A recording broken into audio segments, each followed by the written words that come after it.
Alright folks, we are back for round 2 on the play this time. Hand is great. Could use one more land, 2 more lands maybe, but I like this start. We only have one drop, so it's lucky to draw it.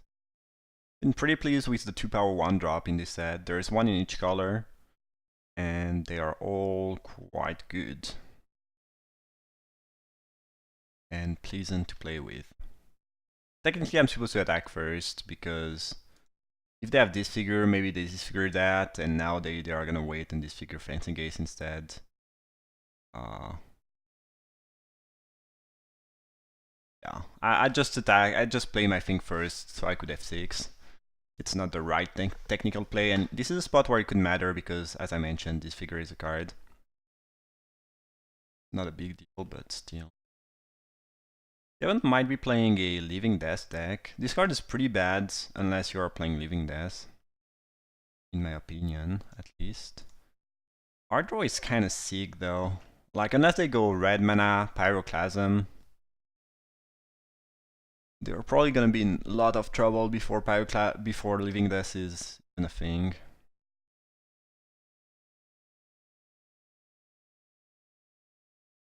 They could have a removal here. So if we go page, boost that, technically we get 1 extra damage out of the deal. But I think there's a decent chance they have a murder, so I think I'll just go for the more, slightly less greedy attack, but plays better around removal. I guess 1 damage could matter. They did not have 6 though. I really doubt they don't have the removal here. I'd be wrong. They did have a murderer, so very likely that if I had paged the Fencing Ace, they would have murder it, right? Ooh, Urg Raider, Pillar of the Sleepless, that's game. That's game over for you guys. Pacifism already pretty good on Urg Raider, and then Pillory is like they are gonna take 3 every turn for the remaining of the game. Unless they kill their own dudes. Alright, because if this thing doesn't attack, you take 2 end of turn. And it's not attacking, it's not blocking. The weapons on mono black so far. This could indicate Living Death, because I don't love the card. I mean, it's playable, right? If you cannot cast it, you cycle early, and it's a 4/4/5. I don't think it's bad. There's just not a lot of cycling, not a ton of cycling at least, so it's mostly vanilla 4/4. It's still payable, but when I see that, I think about Living Death, which is a rare, but a rare you might want to think about in this case. I'm not gonna like bring in Rest in Peace because we saw 1 cycler, but definitely keep that in mind. I don't think we changed anything. We haven't really seen anything. Maybe red is their second color, but we don't know anything about that, so. Was a pretty short game one.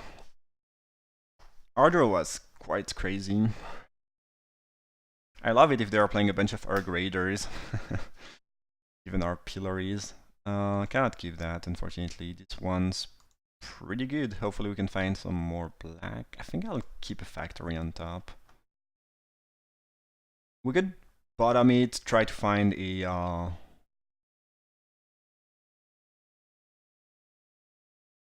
more black. I think it's still valuable. It still helps toward the forced land drop, and I think it's pretty good.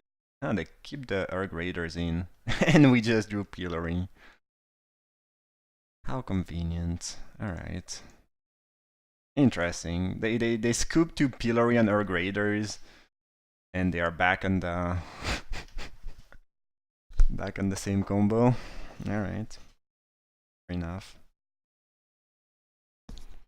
I mean, we've seen 1 Pillory, it's an uncommon, you know. I'm not saying it's wrong to keep that in, but...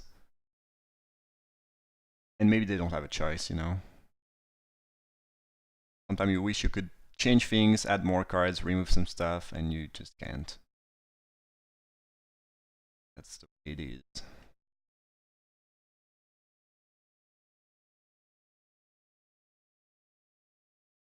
That's pretty brutal, though.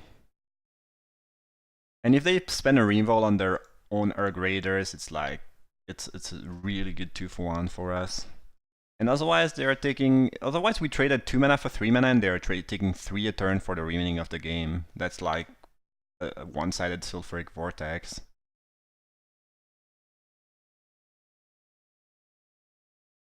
Best case scenario for the opponent, they are indeed playing Living Death. Oh, that takes care of their problem, I guess.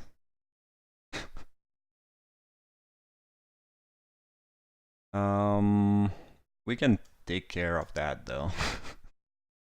Since we drew pretty well. If we hadn't drawn a swamp, I wouldn't attack, because as long as they don't have anything in the graveyard, they can't do it, right?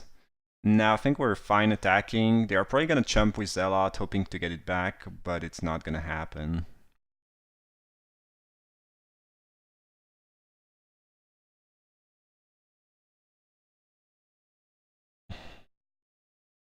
Yeah.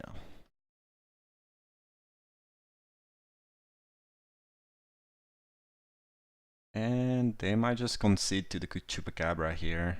Nope. Okay. They can see if I misclick first, I guess. That's pretty brutal. Like, Pillory is already kind of annoying and not nice, not very... It's not a cool card to be playing against. It's strong. I mean, if they go for Living Death next turn...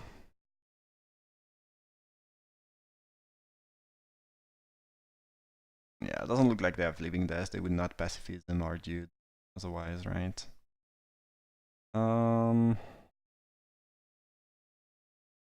Let's lead with Zealot. Pretty good against Cutthroat. As I mentioned during the draft, we can attack for 2 here. Again, Pacifism, unless they are like next leveling us, but that would be weird to use a Reinvolve for no reason. So I don't think we have any reason to fear Living Death.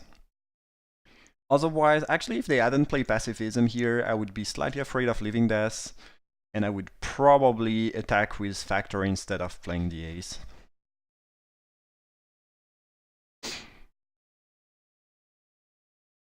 I don't think you Pacifism if you have Living Death in hand. It doesn't really make any sense, though.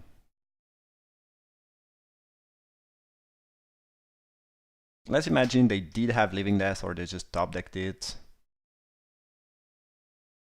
No, looks like not.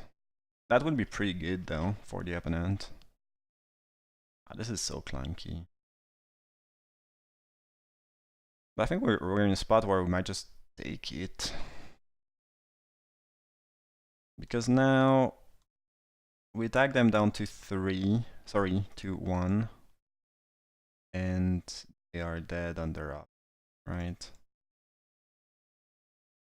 I forgot about they would even lose to end of turn. That's just gross. Alright.